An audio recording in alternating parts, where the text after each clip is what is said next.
وہاں پہ جانا چاہیے. اور حضور غوث العالمین رضی اللہ تعالیٰ عنہ آپ کی جو تعلیمات ہیں اسی حوالے سے آج چند باتیں پڑھیں گے. تعوذ کی تشریح آپ نے اپنی کتاب میں تحریر فرمائی. تعوذ کسے کہتے ہیں؟ جو ہم قرآن پاک آغاز کرنے سے پہلے اعوذ باللہ من الشیطان الرجیم یہ جملے جو پڑھتے ہیں ان کو تعوذ کہتے ہیں. اور اس کے بعد ہم بسم اللہ پڑھتے ہیں جس کو تسمیہ کہا جاتا ہے. قرآن کا اپنا فرمان ہے کہ جب قرآن پڑھنے لگو نا تو تعوذ پڑھو. جب قرآن پڑھنے لگو تو کیا کرو؟ تعوذ پڑھو. یعنی اللہ کی پناہ مانگو. کس سے؟ شیطان مردود سے. شیطان بڑا ظالم ہے, بڑا ڈاڈا ہے. ہم نے نہیں پڑھا اس کو. اس کی طاقت کتنی ہے ہم نے نہیں پڑھی. یہ منحوس کتنا ہے ہم نے نہیں پڑھا. اس کی پہچان کیا ہے ہم نے نہیں پڑھا. اس سے بچنا کیسے ہے ہم نے نہیں پڑھا. حالانکہ قرآن کہتا ہے ان الشیطان للانسان عدو مبین, بے شک شیطان انسان کا کھلا دشمن ہے. یہ رب نے قرآن میں کہا ہے. آپ ذرا غور کریں, جس دشمن کے بارے میں رب کہے کہ یہ تمہارا کھلا دشمن ہے, ہم نے کچھ پڑھا اس کے بارے میں؟ جب پڑھا ہی نہیں بچیں گے کیسے؟ اسی لیے تو ہم اس کے ساتھی بن گئے. ہم اس کے ساتھی بن گئے. کیوں؟ جہاں وہ ہے وہاں ہم بھی. حالانکہ ایسا نہیں ہونا چاہیے کیونکہ یہ مردود ہے. یہ کتنا ملعون ہے کہ اس پر قیامت تک کے لیے لعنت پھٹکار ہے. مردود ہے, بھلائی سے دور ہے, رحمت سے دور ہے. تو اس کی عادات کو اپنانے سے بندہ بچ جائے گا؟ نہیں بچے گا. تو اس لیے ہمیں پھر اس کی پہچان کرنا ہوگی بھی شیطان کسے کہتے ہیں اور اس کی پہچان کیا ہے اور اس سے بچا کس طرح جائے گا. ہم شاید توجہ کے ساتھ کبھی شاید ہم نے پڑھا ہو کہ ہم کیا کہہ رہے ہیں, اعوذ باللہ من الشیطان الرجیم. ہم پڑھتے ہیں, تلاوت کے آغاز میں پڑھ لیتے ہیں, لیکن کبھی غور نہیں کیا ہم کہہ کیا رہے ہیں, مانگ کیا رہے ہیں. اب ذرا غور کرنا, اللہ رب العالمین نے جب شیطان کو جنت سے نکالا نا, اب سنیے یہ بات آتا حضور غوث العالمین رضی اللہ تعالیٰ لکھ رہے ہیں, اللہ نے لعنت کا طوق ڈال دیا, جنت سے نکال دیا شیطان کو. اب شیطان اکڑ گیا. اب دیکھیے اس کی آکڑ دیکھیے, رب سے ہم کلام ہے, رب کی مخلوق ہے. لیکن اگر غرور آ جائے, تکبر آ جائے, حسد آ جائے, یہ وہ بیماری ہے پتہ نہیں چلتا سامنے کون ہے. ہاں بندے کی مت ماری جاتی ہے. شیطان اکڑ گیا. اب اس نے پتہ کیا کہا مالک میں تیرے بندوں کو ورگلاؤں گا, بہکاؤں گا. میں دائیں سے آؤں گا, میں بائیں سے آؤں گا, میں آگے سے حملہ کروں گا, میں پیچھے سے حملہ کروں گا. یہ قرآن میں ساری باتیں موجود ہیں. حضور غوث العالمین رضی اللہ تعالیٰ عنہ لکھ رہے ہیں کہ شیطان نے یہ کہا کہ میں تیرے بندوں پہ حملہ کروں گا, کبھی دائیں سے, کبھی بائیں سے, کبھی آگے سے, کبھی پیچھے سے. اب ذرا توجہ کرنا, کاش ہم نے یہ باتیں پڑھی ہوتی, آج یہ ہمارا ماحول نہ ہوتا جو ہو چکا ہے. غوث العالمین رضی اللہ تعالیٰ عنہ کیا ارشاد فرماتے ہیں اس بات کو تحریر کرتے ہوئے کہ رب العالمین نے پھر کیا ارشاد فرمایا, مجھے اپنے عزت و عظمت کی قسم. اللہ اکبر. رب نے قسم اٹھائی, فرمایا تو یہ کہتا ہے کہ میں ان کو ورگلاؤں گا دائیں سے, بائیں سے, آگے سے, پیچھے سے. فرمایا میں اپنے بندوں کو حکم دوں گا, میں اپنے بندوں کو حکم دوں گا کیا, کہ وہ میری پناہ مانگے تجھ سے, وہ پھر مجھ سے پناہ لیں گے, وہ میری پناہ میں آئیں گے. جب وہ میری بات پہ عمل کریں گے نا تو پھر میں ان کی حفاظت کروں گا. سبحان اللہ. پھر اے ملعون تو پھر اپنا داؤ نہیں چلا سکے گا. یہ رب کہہ رہا ہے. اب ذرا غور کریں, اہتمام تو سارا ہو گیا ہوا ہے لیکن ہمیں پتہ ہی نہیں ہمارا نصاب کیا ہے. اب شیطان سے بچنا ہے. اگلی حدیث مبارک سنی, حضرت سیدنا ابو موسیٰ اشعری رضی اللہ تعالیٰ عنہ اس حدیث کو روایت کرتے ہیں اور مسلم شریف کی حدیث مبارک ہے. توجہ کے ساتھ حدیث پاک سنی, بڑی مہربانی توجہ کے ساتھ. حضرت ابو موسیٰ اشعری رضی اللہ تعالیٰ عنہ بیان کرتے ہیں کہ آقا کریم علیہ السلام نے ارشاد فرمایا کہ شیطان تمہارے ہر کام میں شریک رہتا ہے. یہ حضور کا فرمان ہے, شیطان تمہارے ہر کام میں شریک رہتا ہے. حتیٰ کہ تمہارے کھانے پینے کے ساتھ بھی. اور حضور نے ارشاد فرمایا اگر کھانے کے دوران لقمہ نیچے گر جائے نا تو اس کو صاف کر کے کھا لو، شیطان کے لیے نہ چھوڑنا.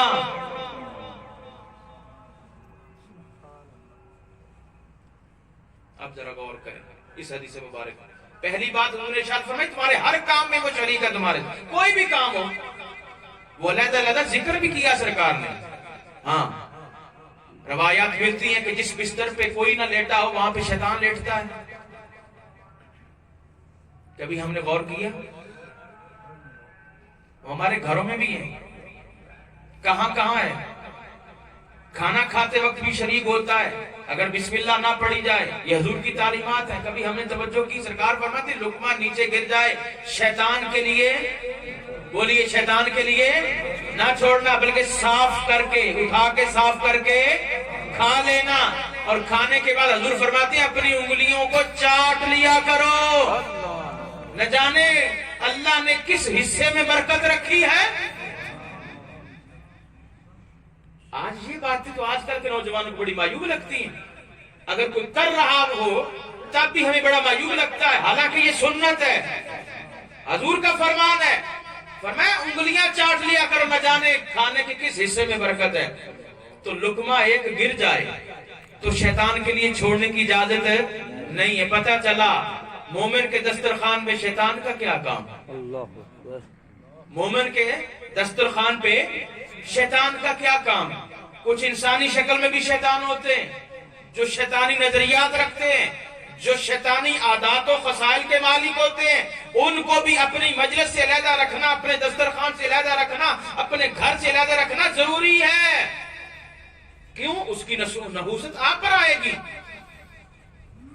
تو یہ سرکار علیہ السلام کا فرمان ہے کہ ہر کام میں شریک ہوتا ہے. اب اگلی بات سنیے. امیر المومنین عمر بن عبدالعزیز رحمۃ اللہ تعالی علیہ فرماتے ہیں کہ ایک شخص نے اللہ کی بارگاہ میں گزارش کی مالک مجھے شیطان دکھا. اس کی دعا قبول ہوئی، اس کو شیطان دکھایا گیا.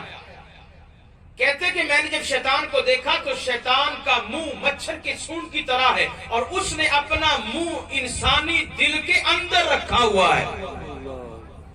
جب بندہ ذکر کرتا ہے وہ نکال لیتا ہے، اور جب بندہ غفلت میں غافل ہوتا ہے وہ اپنا منہ پھر دل میں ڈال لیتا ہے. یہ ہر ایک کے ساتھ ہے. ہمارے اندر غفلت کیسی ہے، کیسے وسوسے آتے ہیں، کبھی غور کیا؟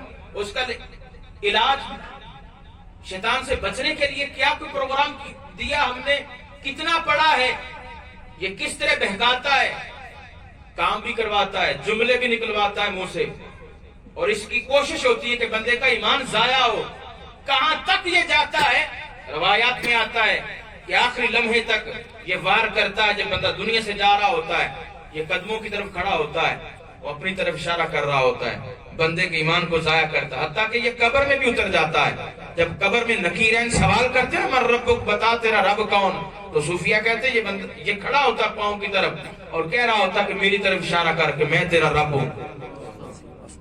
ان تمام مشکلات سے بچنے کے لیے اور کامیاب ہونے کے لیے ہم پھر بزرگوں کا سہارا لیتے ہیں، پھر داتاری حجویری کا سہارا لیتے ہیں، حضور غوث العالمین کا تذکرہ کرتے ہیں، پیرا میرا شیخ عبد القادر جیلانی آپ کا تذکرہ کرتے ہیں. اس لیے کہ آپ نے خود فرمایا ہے، فرمایا جو میرا مرید ہے، میرا چاہنے والا ہے، وہ توبہ کے بغیر مرے گا نہیں.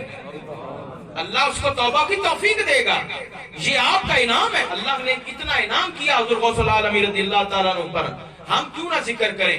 آپ فرماتے ہیں، اب ذرا سنیے حضور غوث اعظم رضی اللہ تعالیٰ عنہ اگلی بات جو ارشاد فرماتے شیطان کن باتوں سے ڈرتا ہے؟ شیطان کن باتوں سے ڈرتا ہے؟ فرمایا جب بندہ تعوذ پڑھتا ہے، جب بندہ تعوذ پڑھتا ہے یہ بھاگتا ہے. جب بندہ اعوذ باللہ من الشیطان الرجیم، کبھی ہم نے اس لحاظ سے بھی پڑھا کہ ہم شیطان سے بچ جائیں، ہم اس کا ورد کر لیں، کبھی خیال آیا اس حوالے سے؟ پہلی بات جو ارشاد فرمائی کہا تعوذ سے، اور دوسری بات جو ارشاد فرمایا عارفوں کے دلوں پر جو نور اترتا ہے اس کی شعاعوں سے شیطان بھاگتا ہے. سبحان اللہ. اسی لیے فرمایا یا تو عارف بن جاؤ، اگر عارف نہیں نہ بن سکے تو پھر عارفوں کی مجلس میں چلے جاؤ گے، شیطان سے بچ جاؤ گے. ہاں وہ مضبوط دل ہے. کہتے ہیں شیطان پورا وار کرتا ہے. جب بندہ صدق کے دل سے اللہ رسول کا ذکر کرتا ہے نا تو پھر شیطان مایوس ہو جاتا ہے، پھر اس بندے کا ساتھ چھوڑ دیتا ہے، پیچھے ہٹ جاتا ہے کہ اب اس پر میرا وار نہیں چلے گا. بظاہر چھوڑ دیتا ہے لیکن باریک رستوں سے پھر بھی آتا رہتا ہے، پھر بھی حملہ کرتا رہتا ہے. ابھی شیطان تو کہاں کہاں گیا ہے مجھے بتائیں. حضرت ابراہیم علیہ السلام کے پاس نہیں گیا؟ بولیے. جد الانبیاء ہیں، خلیل اللہ، اللہ کے خلیل ہیں. اپنا کام دکھانے کے لیے اپنی جو اس کی جو عادت ہے وہ پوری، حالانکہ اس کو پتا ہے کہ یہاں پہ میرا داؤ نہیں چلے گا، وہ رکا. بولیے ہم کیا ہے، ہماری حیثیت کیا ہے؟ ہمارا تو نظریہ صبح کچھ شام کو کچھ ہوتا ہے. نبیوں کی پاس جا کر اس نے باتیں کرنے کی کوشش کی، ورگلانے کی کوشش کی. حضور غوث العالمین رضی اللہ عنہ کے پاس بھی آیا تھا، یاد ہے؟ آیا تھا آپ کے پاس بھی اور کہا تھا اس نے عبد القادر آج کے بعد تمام حرام چیزیں تجھ پر حلال ہو گئی ہیں. جب اتنی بات کہی نا تو آپ نے پھر لا حول ولا قوت الا باللہ العلی العظیم کی کلمات دہرائے تھے. تو مریدی نے پوچھا حضرت آپ کو کس طرح پتا چلا کہ شیطان ہے؟ ذرا سنیے گا، آپ کو کس طرح پتا چلا؟ فرمایا حضور کی شریعت قیامت تک رہنی ہے. سبحان اللہ. حضور کی شریعت منسوخ نہیں ہو سکتی. جب اس بے ایمان نے جملہ کہا نا شریعت مطہرہ کے خلاف تو سمجھ گیا کہ یہ شیطان ہے. اور کہا تھا اس نے آج کے بعد نمازیں ختم. آج جو نمازیں چھوڑے بیٹھے ہیں نا کہتے ہیں نماز کی ضرورت ہی نہیں ہے. یا پھر وہ شیطان ہے یا شیطان کی اولاد ہے. یہ تو بات شیطان نے کہی تھی حضور غوث العالمین رضی اللہ تعالیٰ کو برگلانے کے لیے. تو اس لیے شیطان سے بچنے کے لیے جو صوفیاء نے باتیں لکھی ہیں ان کو پڑھیں. امام احمد بن حنبل رحمۃ اللہ تعالیٰ علیہ روایت کرتے ہیں کہ حضرت سلیمان علیہ السلام نے ایک جن سے پوچھا کہ ابلیس کہاں ہے؟ تو وہ سن کے حیران ہو گیا. کہا حضرت اس کے لیے آپ کوئی حکم سنائیں گے؟ کہا نہیں، میں نے اسے ملنا ہے. اب وہ آپ کو لے کے چلا، دریا کے کنارے لے کے گیا. دریا پر فرش پہ تخت لگا کے شیطان بیٹھا ہے. حضرت سلیمان علیہ السلام نے دیکھا، آپ سہم گئے، آپ واپس چلے. جب واپس چلنے لگے شیطان پیچھے آیا ابلیس. کہا حضرت کدھر آئے تھے، کوئی حکم آیا میرے لیے؟ تو حضرت سلیمان علیہ السلام نے فرمایا نہیں، حکم نہیں آیا، میں تو ایک بات پوچھنے آیا تھا. توجہ کے ساتھ فرمایا میں یہ پوچھنا چاہتا ہوں کہ تیرے نزدیک سب سے پسندیدہ عمل کون سا ہے اور اللہ کو سب سے برا کام کون سا ہے؟ لگتا ہے رب کے ہاں سب سے برا کام کون سا ہے؟ تیرے نزدیک سب سے پسندیدہ عمل کون سا ہے؟ میں تو یہ پوچھنے آیا ہوں. ابلیس نے پتہ کیا کہا؟ حضرت آپ آئے ہیں اس لیے میں بتا دیتا ہوں ورنہ میں نہ بتاتا. یہ شیطان کہہ رہا ہے، یہ شیطان کا علم ہے. اب سنیے شیطان نے کیا کہا. کہا اللہ کے ہاں سب سے بدترین عمل مرد کا مرد سے صحبت کرنا، عورت کا عورت سے صحبت کرنا ہے، اور میرے نزدیک یہی سب سے پسندیدہ عمل ہے. لیکن یہ عمل کتنا برا ہے یہ شیطان بھی بتا رہا ہے کہ میرے لیے یہ سب سے پسندیدہ ہے اور رب کے ہاں یہ سب سے برا عمل ہے. اور آج معاذ اللہ ہمارے معاشرے میں یہ بیماریاں عام ہو چکی ہیں. تو یہ ساری باتیں بتانے کا مقصد کیا ہے کہ ہم ذرا غور کریں. یہ بہت بڑا اسلحہ ہے ہمارے پاس. یہ تعلیمات ہیں حضور کی کہ شیطان مردود بھی ہے، ملعون بھی ہے، دھتکارا گیا ہے، رحمت سے دور ہے، ہر خیر سے دور ہے. ایسا منحوس. اور ہمارا حال کیا ہے؟ ہم اس کو خوش کر رہے ہیں کہ نہیں؟ کیونکہ ہمیں پتہ ہی نہیں ہے کہ شیطان کن باتوں سے خوش ہوتا ہے. ابو موسیٰ اشعری رضی اللہ عنہ آپ ہی حدیث مبارک روایت کرتے ہیں ہر صبح شیطان اپنے جیلوں کو پھیلاتا ہے، نکل جاؤ، ڈیوٹی پہ لگاتا ہے. پھر عصر کے بعد وہ اپنی ڈیوٹیاں سر انجام دے کے جب واپس آتے بتاتا ہے میں نے یہ کر دیا، میں نے یہ کر دیا، میں نے یہ کر دیا. اس میں کیا کیا عمل ہے. روایات میں آتا ہے کہ جب اس کا چیلا آتا ہے نا، کہتا ہے نا میں نے 2 بندوں میں پھوٹ ڈال دی ہے، تو شیطان کھڑے ہو کے ملتا ہے اس کو. یا کوئی اگر آ کر یہ کہے کہ بچہ قرآن پڑھنے جا رہا تھا، میں نے اس کی نیت بدل دی، وسوسے ڈال ڈال کے اس کو واپس کر دیا، تو شیطان اس کو کھڑے ہو کے ملتا ہے۔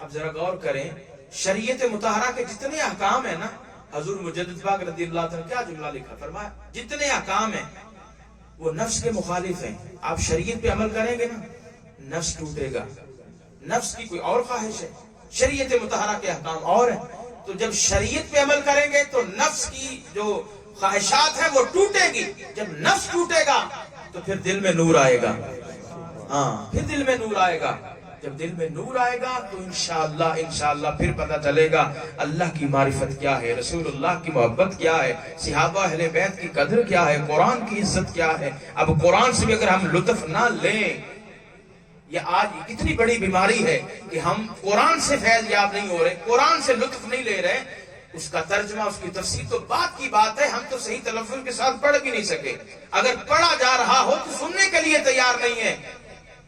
کیوں آج ہماری محافل کے جو ماحول ہے کیسے بگڑ گئے ہیں؟